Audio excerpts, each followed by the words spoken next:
Use the referral link in the description to g2a.com for all of your Xbox codes, PlayStation codes and video games, and be sure to use the code CHES at checkout to get yourself 3% cash back. Hey guys, welcome to another World Cup predictions video. We had a reaction last week once the group stage was over and we predicted what I thought was going to happen in the round of 16. Some of my predictions were quite good, others not so much. We'll have a quick look at what actually happened. I'll give you my thoughts, etc. You can let me know your thoughts in the comment section down below, and then I'll try and predict what's going to happen in the quarterfinals when they start happening on Friday. But what a World Cup we've had so far. So many unpredictable results, so many games that have been particularly close, especially in these latter stages, and some heart-wrenching stuff, especially as an England fan. This is what I thought was going to happen. My predictions before the tournament started, I had Uruguay and Portugal in the first round of 16 game, but I had Portugal 2, Uruguay 1. As it turned out, it was the other way around with regards to scores. I also had at the quarterfinal stage, Brazil versus Belgium as well. We'll have to wait and see how that game actually pans out, because that is going to be one of the quarterfinals that gets played out. But my other two weren't particularly on point. I had, if I actually scroll, Spain, Argentina and Germany, England. And as it happens, only one of those 4 teams are in the quarterfinals at this stage. So I had 3 of the other 4, but it wasn't really there or thereabouts with regards to my pre-tournament predictions. This is how things ran out in real life. Obviously, Uruguay won 2-1 against Portugal. 2 ridiculous goals from Uruguay. The first one for them with the Cavani pin cross field, and then the driven run and Suarez's cross was outrageous for Cavani to, well, chin home at the back post. And Pepe's header from the corner was decent. Portugal fought their way back into it, but the finessed effort from Cavani to win the game was absolutely brilliant. I'm not sure, I haven't looked into it to see what Cavani's fitness is like. He did have to come off before the end of that game. Don't know whether he'll be fit to play against France. But speaking of France, an unbelievable game against Argentina, who, despite only narrowly losing by 4-3, have been very underwhelming at the tournament overall. I'm currently in the process of doing a run-through with them in the World Cup on FIFA, the knockout stages of which will come out on Saturday. So keep your eyes peeled for that Saturday lunchtime. But France-Argentina was a crazy game. Very enjoyable for the neutral, very enjoyable for French fans and for Mbappe fans as well. He's going to be one hell of a player. He's not even 20 yet. He's not even 20 yet, and he's doing things like that at the World Cup. It's ridiculous. Their 4th goal, I think it was the 4th one, where they brought it out from the back and just played it around and ended up with Mbappe on his weaker right side, powering the ball home with the instep of his right foot.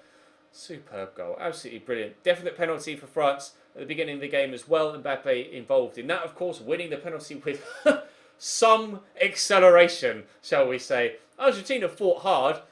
Had Aguero been on the pitch from the very beginning, maybe they might have been a different outcome in that game. Good headed finish from him to pull it back to 4-3 in stoppage time. But unfortunately for Messi and co, home time for them. Brazil 2, Mexico 0 was probably an expected result. And Mexico weren't as good as perhaps they could have performed in that particular game. Brazil, a run-of-the-mill performance. Brazil haven't really shown too much in this tournament, as far as I'm concerned. You might have a differing opinion. If you do, feel free to let me know yours in the comment section down below. I don't think Brazil have really excelled too much in this tournament so far, but they've kind of just done enough to get through, and they did the same against Mexico. You'll have to forgive the fact that it says Belgium-Senegal here. With this spreadsheet, it won't let me alter. I entered all the exact results in as they were, but it put Senegal above Japan in the round of 16, and I couldn't manually alter it because of the way that all of the various different formulas work to ensure that all the right teams progress. And obviously, I don't have the option to adjust via yellow cards, via fair play. So it says Senegal there, but obviously it was Japan that played against Belgium. And that was a ridiculous game as well. 2 stunning goals from Japan, and Belgium with practically the last kick of the game, clawing it back.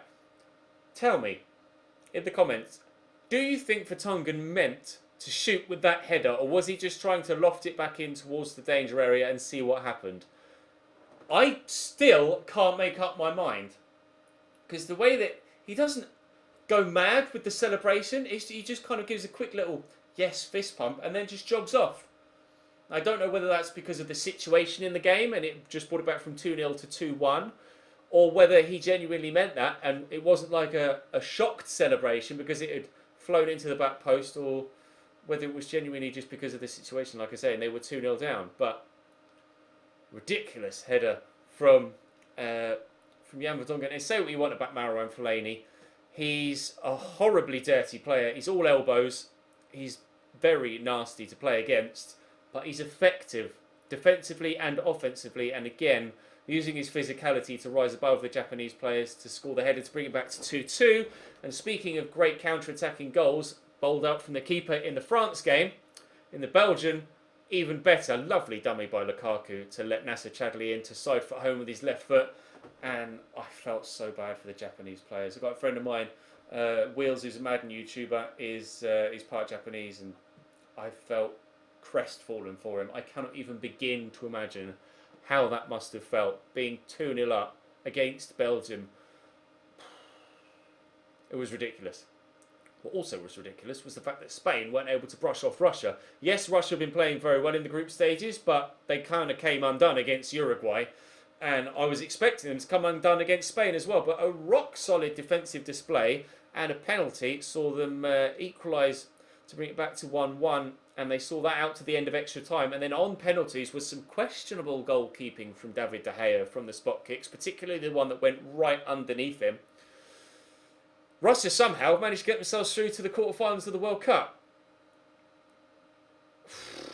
I don't quite know how they've done it. There was a little bit of controversy right at the end where Piqué and Sergio Ramos appeared to be fouled for a penalty late on, but nothing was given and VAR didn't even call it back for the referee to go and have a look at it. So it is Russia that progressed. There were, of course, the old the memes going around on Twitter with regards to perhaps Putin having something to say about that, and a little bit of corruption with regards to Russia and getting through, but I shan't be drawn into that particular conversation. Russia get through by 4 penalties to 3, and that was the first of 3 games that went to penalties in the knockout stages. Croatia 3-2 against Denmark on penalties as well. Not the best of pens in that game, although some spectacular goalkeeping from Subasic and Kasper Schmeichel, particularly the Dane. I felt pretty gutted for him as well. Saving a penalty in extra time to take it to pens in the first place, then saving 2 penalties in the penalty shootout and still going out. Denmark, and particularly Kasper Schmeichel, can hold their heads high at their performance in this particular World Cup.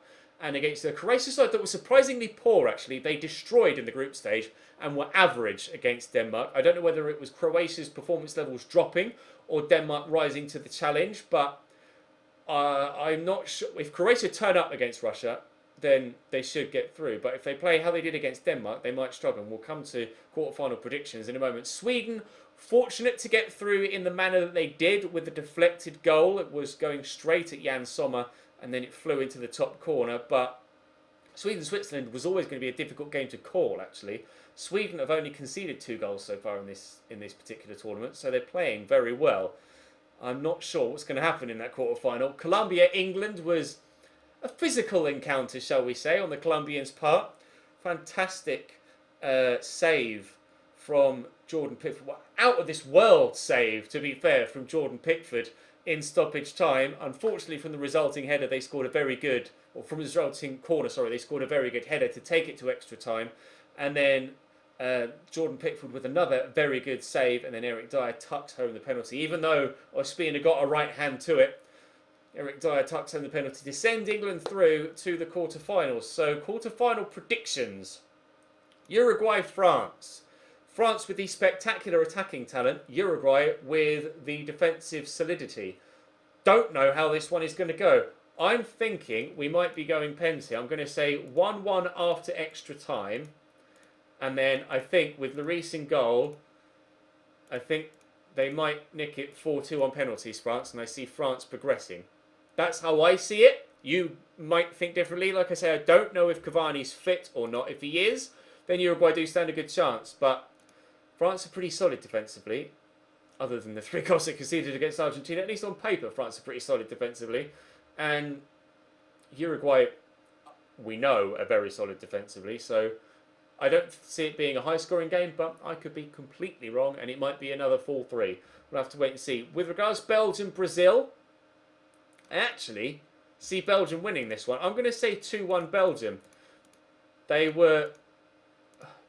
Well, I think they'll have learnt their lesson, basically, from the game against Japan. Obviously, it's Senegal. I think they'll have learnt their lesson from the game against Japan, and I think they'll raise their game. And Brazil, like I say, have been unimpressive so far. They've just kind of done enough. But Brazil, at any point, could pick the game up.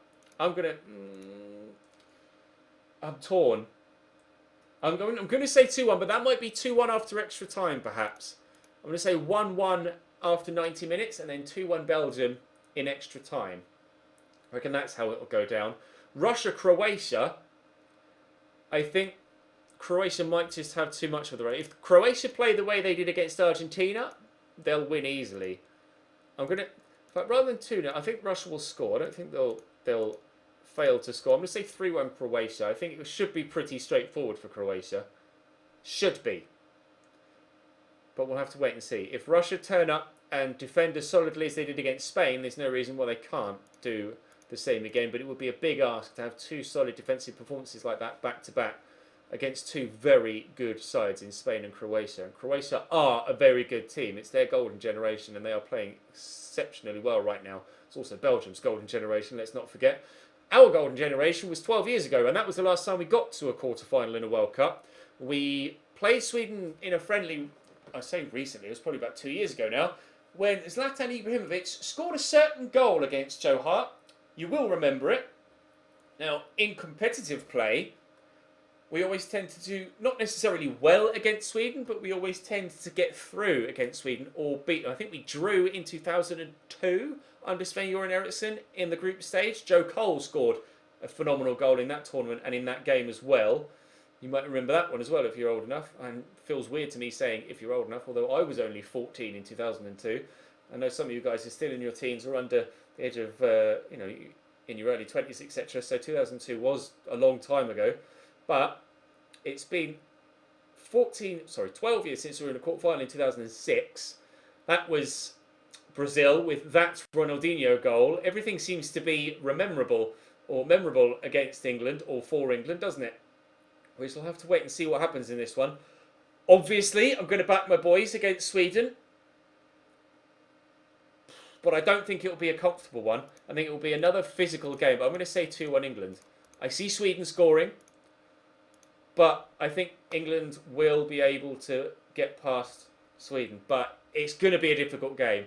Colombia was a strong physical game. Sweden will be the same. We didn't rise to it in the Colombia game, which was crucial. And mentally, we'll have gained so much strength and confidence from the way that we were able to come through the game against Colombia. The first ever penalty shootout win for England in a World Cup. It might come home. I'm not saying it is coming home. I'm saying it might come home. The meme, as we get further and further through the tournament, becomes less and less sarcastic and more confident on Twitter and other social media platforms and just in real life. I'm not going to go on record at this stage of saying how far I think England will get. But I do think we will get through the game against Sweden. That's as far as I'll say right now. Thank you very much for watching though, guys. Drop the video a like if you enjoyed. Let me know what you think is going to happen in the quarterfinals in the comment section down below. Let me know what you thought of the round of 16 games as well, because there was a lot of talking points. And I will see you next time.